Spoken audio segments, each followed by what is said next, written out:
Voici pourquoi il ne faut plus laisser votre chien vous lécher.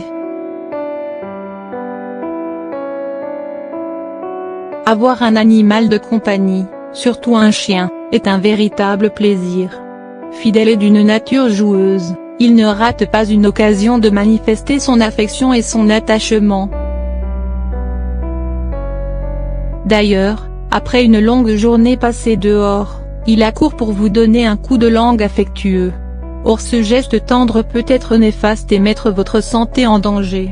Avoir un animal de compagnie est une grande responsabilité qu'il faut assumer. Pour préserver la santé de votre toutou et garantir une cohabitation saine et sans danger avec lui, il faut choisir son alimentation avec soin, lui assurer une routine d'hygiène correcte, ainsi qu'un contrôle régulier chez le vétérinaire. Cela limitera les risques d'allergies et de maladies chez l'humain qui le côtoie.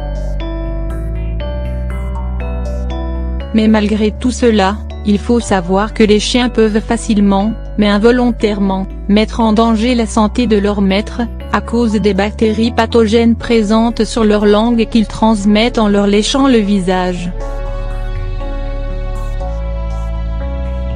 La gueule des chiens, plus propre que la bouche des humains.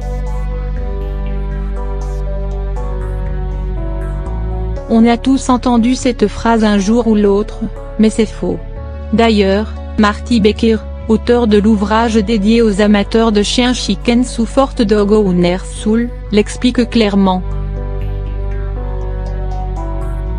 Il vous suffit de voir, regarder et sentir pour réaliser que ce n'est pas vrai. Vous n'avez qu'à vous rappeler sa manière spéciale de saluer son ami, consistant à lui renifler le derrière, pour vous convaincre de l'absurdité de cette déclaration. De plus, John Oxford, professeur de virologie et de bactériologie à l'université Queen Mary à Londres, affirme qu'il n'est pas uniquement question des bactéries pathogènes présentes dans la salive de votre animal, mais surtout de tout ce qui entre en contact avec son museau. Il vous suffit de voir les poubelles et saletés, surtout les excréments d'autres chiens, où toutou fourre son museau, pour réaliser la quantité de virus et de bactéries pathogènes qui y prolifèrent.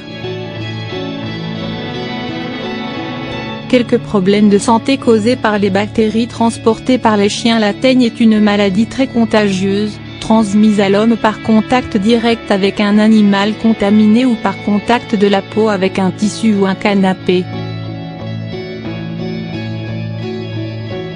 Ce sont alors des champignons filamenteux qui apparaissent, et la teigne se manifeste chez l'animal par des zones circulaires sans poils, avec une croûte jaunâtre sur la peau et des démangeaisons. Chez l'humain, elle cause l'apparition de lésions rondes enflammées avec des démangeaisons plus ou moins importantes sur différentes parties du corps, notamment celles qui sont souvent en contact direct avec l'animal, telles que les mains, les bras, le visage ou le cou. Autres symptômes: des pertes localisées et au contour bien déterminé de poils au niveau du cuir chevelu, des bras ou de la barbe. Le traitement de la teigne se fait généralement par l'application locale de crème ou de pommade, mais nécessite parfois un traitement par voie orale.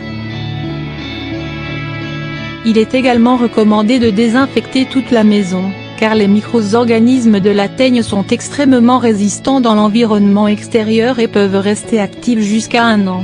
Les SARM, ou MRSA en anglais.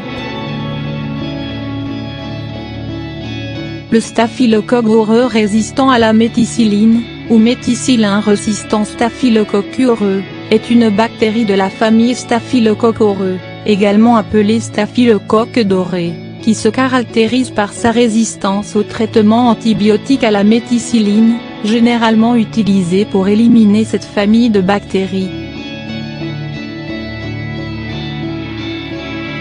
En cas d'infection modérée, apparaissent des boutons ou des furoncles. Dans d'autres cas plus graves, une contamination par ces bactéries engendre une pneumonie ou une bactériémie, qui se traduit par une réponse inflammatoire systémique due à la présence de bactéries vivantes dans le sang. Le traitement de cette infection est assez long et coûteux, et pas toujours efficace.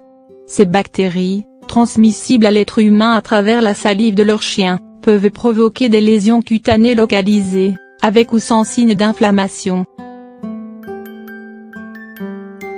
Dans des cas plus graves, elles peuvent causer une septicémie, infection du sang, qui s'accompagne de fièvre, de frissons, de confusion et de céphalée. Le danger d'une telle contamination est lié à son risque d'évolution caractérisé par une coagulation intravasculaire disséminée, et des infections des organes internes pouvant mener au décès dans 30 des cas. En Grande-Bretagne, plusieurs cas de contamination à la Capnocytophaga canimorsus ont été rapportés, dont une femme qui n'a pu être sauvée que grâce à un long traitement antibiotique et un séjour de 2 semaines en soins intensifs.